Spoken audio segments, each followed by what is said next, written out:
USA clinches gold in a 98-87 victory over host France, securing their 5th consecutive Olympic title. With a roster featuring the veteran trio of KD, LeBron and Curry, Team USA has long been viewed as the frontrunner for the gold medal. Their thrilling comeback victory over Jokic-led Serbia in the semifinals only heightened expectations. In the final, Curry delivered an electrifying performance, sinking 4 consecutive three-pointers in the clutch. Coupled with the consistent contributions from LeBron, KD, and others, Team USA lived up to the hype and clinched the gold, capping off a historic collaboration between the three veterans. In a post-game interview, 39-year-old LeBron hinted that this was likely his last Olympic appearance, admitting that he couldn't see himself competing in the next Olympics. However, while Team USA's victory is certainly a cause for celebration, it also highlighted some issues. The heavy reliance on veteran stars exposed a gap in their younger talent pool.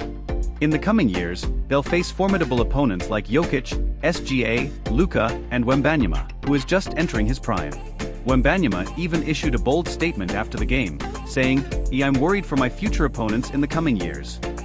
So, what did Team USA go through to secure this Olympic gold? How impressive were the performances of the veteran trio? And what should Team USA focus on to maintain their dominance in the future? When this Team USA was first assembled, many fans believed it would be the best lineup since the 2012 Olympics. First and foremost, the combination of KD, LeBron, and Curry was something that many fans didn't anticipate.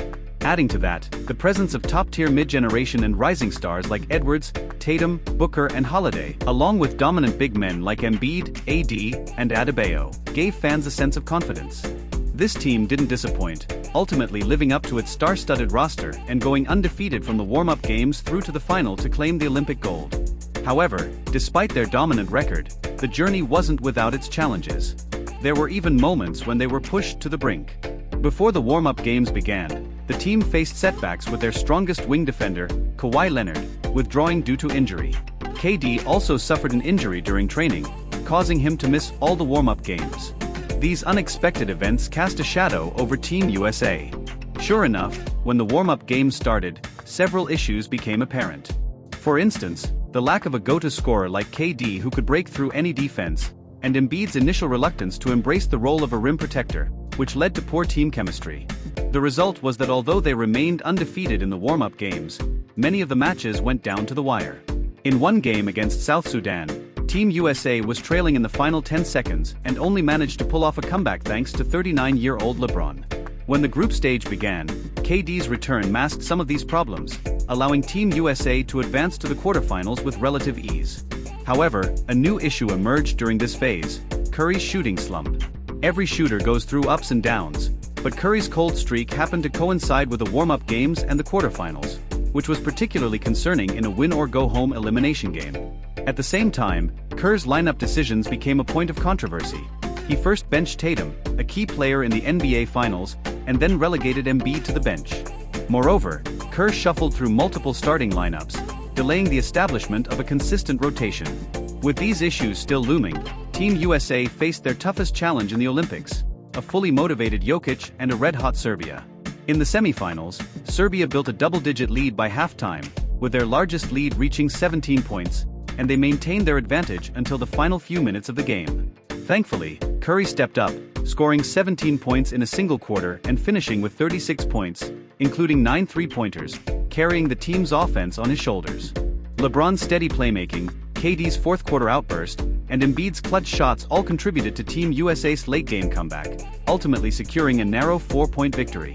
After overcoming Jokic, widely regarded as the best player in the world, the final against France seemed more manageable. Although there were some ups and downs, Team USA maintained control for most of the game. When France closed the gap in the final moments, Curry sealed the deal with 4 consecutive three-pointers, putting the game out of reach. With that, Team USA, led by their veteran trio, successfully secured the gold medal. Good night, Paris. The performances of LeBron, Curry, and KD are definitely worth discussing.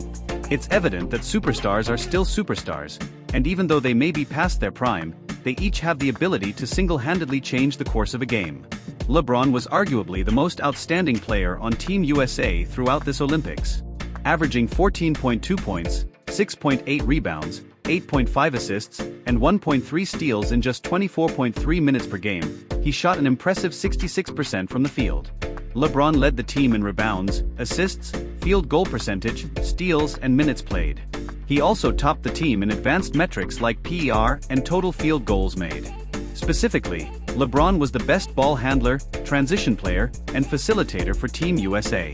The difference in offensive efficiency with and without LeBron on the floor was night and day. His stellar play earned him the Olympic MVP. Curry, on the other hand, became the go-to guy in high-stakes situations and elimination games. While his performance in the group stage was subpar, with just 25% from beyond the arc and only 5 made threes, Curry's legendary ability to adjust his shooting touch came through in the final 2 games, where he knocked down a staggering 17 three-pointers combined, shooting 65% from deep. His record-breaking performance, scoring 60 points across the 2 elimination games, made him Team USA's leading scorer in the Paris Olympics, averaging 14.8 points with 50% shooting and 47.8% from 3.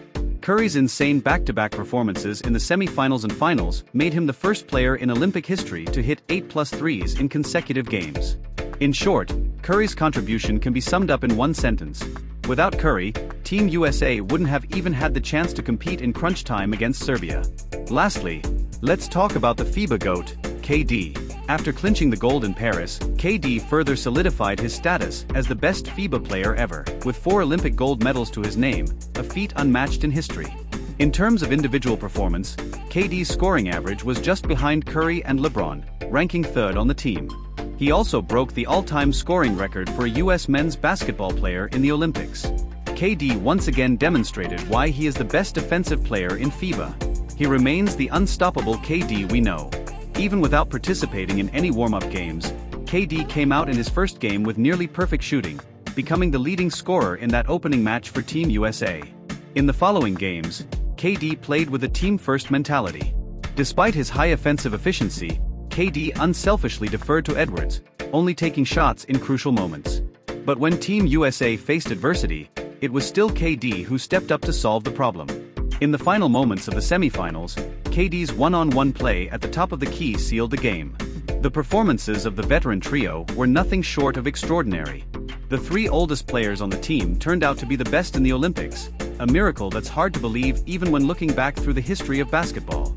However, this also underscores the looming crisis for Team USA moving forward. The key takeaway is that the veteran trio will likely not be on the Olympic stage 4 years from now. Although KD didn't definitively say this was his last Olympics when speaking to the media, considering his injury history and the fact that he'll be 40 years old by then, the chances of him competing at such an advanced age in international play are slim. By 2028, Holiday will be 38, and White will be 34. As defensive guards, they are unlikely to meet the standards required by the U.S. men's basketball team at that age. Similarly, AD and Embiid, both nearing 35, will have likely played their last Olympic Games as well. It becomes apparent that the U.S. men's basketball team is entering a precarious phase in FIBA competition, where a generational gap is emerging. Throughout the Olympics, it was the veteran stars who carried the load and delivered standout performances. In contrast, the younger players were either inconsistent, lacked impact, or in the case of Tatum and Halliburton, were even left out of the rotation. On the other hand, Serbia's players are mostly between 25 and 30 years old. France boasts the super rookie Wembanyama. Canada's core player SGA has just turned 26. And while Slovenia didn't participate in these Olympics, Luka remains a formidable threat. All of these teams will still pose significant challenges to Team USA's gold medal hopes in the next Olympics. So, who might don the Team USA jersey in 2028? As it stands, the swingman position seems to be the least of their concerns. 4 years from now, Tatum, Booker, and Edwards are very likely to suit up for Team USA again. Newly crowned Finals MVP Jaylen Brown and Thunder Rising star Jalen Williams are also strong candidates to make the roster. Additionally, Cooper Flagg, the projected top pick in the 2025 NBA draft, could potentially join Team USA after his rookie season. Despite not yet being in the NBA, he's already been labeled the strongest player in the USA basketball training camp by the team's management. While the wing positions are stacked with talent, the point guard spot is more of a concern. Take Jalen Brunson from the Knicks, for example. Age-wise, he'll be 31 and in his prime 4 years from now. However, Brunson's performance as Team USA's lead point guard in last year's FIBA World Cup was less than stellar. Given that he'll continue to be heavily utilized by Knicks coach Tom Thibodeau for at least 3 more seasons, his physical condition at the start of the next Olympics is a big question mark. Another key point guard option is Tyrese Halliburton, but he has notable defensive shortcomings, making him quite different from previous guards like Kidd and Paul. The frontcourt, like the backcourt, also suffers from a lack of depth.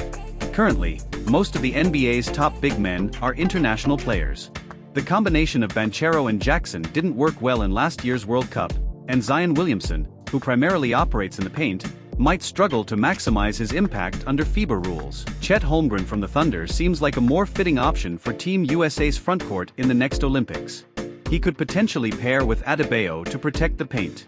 However, Holmgren's slender frame raises concerns about whether he can physically battle Europe's monster bigs for 40 minutes, which remains to be seen. In any case, the joyous moments of Paris are now history. The next Olympics won't be an easy ride for Team USA.